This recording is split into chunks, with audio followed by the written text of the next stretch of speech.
एक बार एक लड़का महात्मा बुद्ध के पास आता है और उनसे कहता है, मेरे जीवन में बहुत अशांति है, कृपया कर मेरी समस्या का समाधान करें जिससे कि मैं इस अशांति से छुटकारा पा सकूं।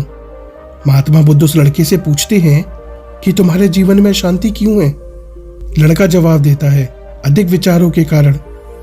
मेरे अंदर बहुत सारे विचार चलते रहते हैं जिसके कारण मेरा मन अशांत रहता है। बुद्ध मुस्कुराते हैं और उस लड़के से कहते हैं, ऊपर उस आकाश में देखो, क्या तुम्हें सूर्य दिख रहा है। लड़का ऊपर देखता है और कहता है, हाँ मुझे सूर्य दिख रहा है। महात्मा बुद्ध उस लड़के से पूछते हैं, अगर तुम लगातार धूप में खड़े रहो तो क्या होगा। लड़का कहता है कि मुझे गर्मी लगेगी और कुछ समय के बाद शरीर में जलन भी होगी। महात्मा बुद्ध उस लड़के से पूछते हैं, अगर धूप में खड़े रहने से तुम्हें गर्मी लगती है तो इसमें गलती किसकी है, सूर्य की, गर्मी की या तुम्हारी। लड़का थोड़ी देर सोचता है और कहता है, कृपया आप ही बता दीजिए। महात्मा बुद्ध मुस्कुराते हैं और उस लड़के से कहते हैं कि सूर्य का काम है गर्मी देना और गर्मी का काम है गर्मी लगवाना, इसलिए दोष तुम्हारा है कि तुम धूप में खड़े हो। तुम चाहो तो छाया में जाकर बैठ सकते हो।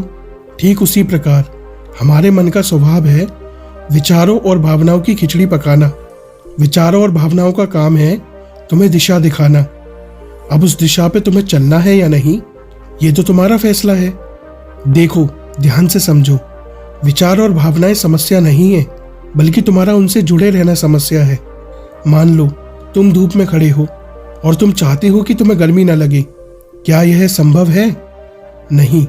अगर तुम्हें गर्मी से बचना है तो तुम्हें अपनी जगह बदलकर धूप से छाया में जाना होगा। बुद्ध उस लड़के को बताते हैं, मनुष्य होने के 4 आयाम हैं। पहला तन, दूसरा मन, तीसरा दिल, चौथा बुद्धत्व। बुद्धत्व यानी कि बुद्धि के परे की स्थिति, उसे बुद्धत्व कहा जाता है। दूसरे और तीसरे आयामों में हमेशा उथल पुथल रहती है, यानी मन में विचार चलते रहते हैं और दिल में भावनाएं होती हैं, और ये दोनों ही आयाम बहुत ही शक्तिशाली हैं। विचार क्षणिक होते हैं और भावनाएं देर तक टिकती हैं। इसे तुम ऐसे समझो, कल तुम जिसे खोने से डरते थे आज वो तुम्हारे पास नहीं है और आज तुम्हें उसकी कमी भी महसूस नहीं होती।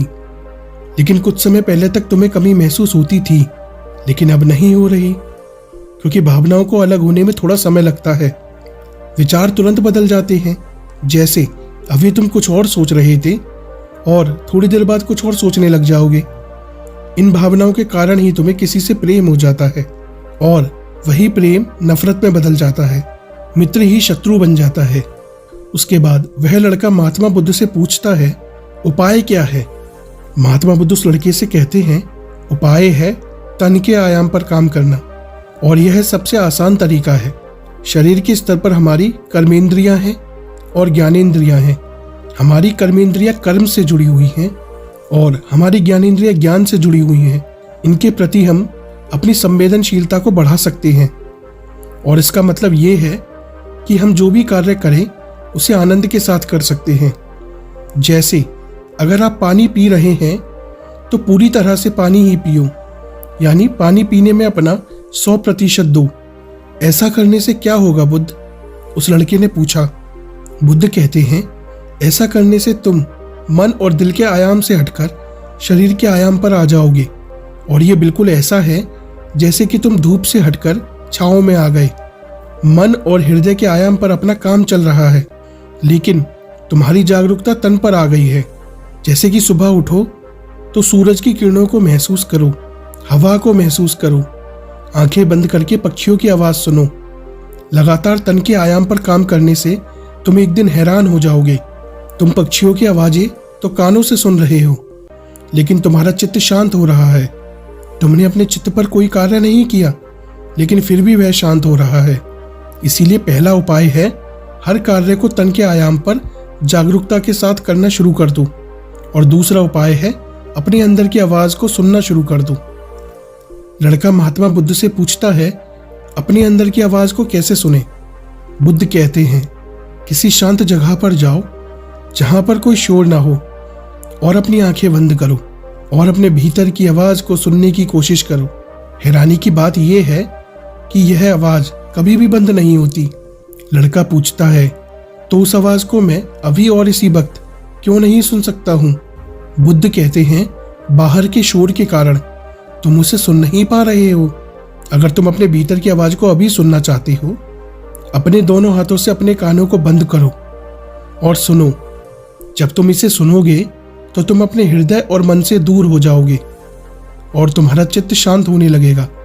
एक बात हमेशा याद रखना कि मन सबसे ज्यादा सक्रिय तभी होता है जब इसे तुम्हारे द्वारा ऊर्जा मिलती है। अगर तुम अपनी ऊर्जा को अपने तन और अपने भीतर की आवाज को सुनने पर लगाओगे तो तुम्हारा मन सक्रिय होगा ही नहीं। लेकिन समस्या ये है कि हम अपने विचारों से और अपनी भावनाओं से लड़ते रहते हैं और इसी में अपनी ऊर्जा को खत्म कर देते हैं। फिर हमें हर बार की तरह अशांति घेर लेती है। इसीलिए अपने मन को शांत करने के लिए ये 2 काम करें। पहला, अपने मन के आयाम से हटकर तन के आयाम पर आ जाएं, और दूसरा, अपने अंदर की आवाज को सुनो। लड़का कहता है, मैं आपकी बातों को समझ गया। मेरी समस्या को खत्म करने के लिए आपका बहुत बहुत शुक्रिया। वह लड़का तो बुद्ध की बातों को समझ जाता है, लेकिन क्या आप समझ पाए? हमें कमेंट बॉक्स में जरूर बताएं। दोस्तों, आज की यह कहानी आपको कैसी लगी और इस कहानी से आपको क्या क्या सीखने को मिला, ये भी हमें कमेंट में जरूर बताएं। साथ ही अगर आपको ये कहानी पसंद आई हो तो इसे अपने दोस्तों के साथ जरूर शेयर करें, और इसी तरह की जीवन में सीख देने वाली कहानियां सुनने के लिए हमारे चैनल इनर हंगर को सब्सक्राइब करना ना भूलें। Thank you so much for watching this video.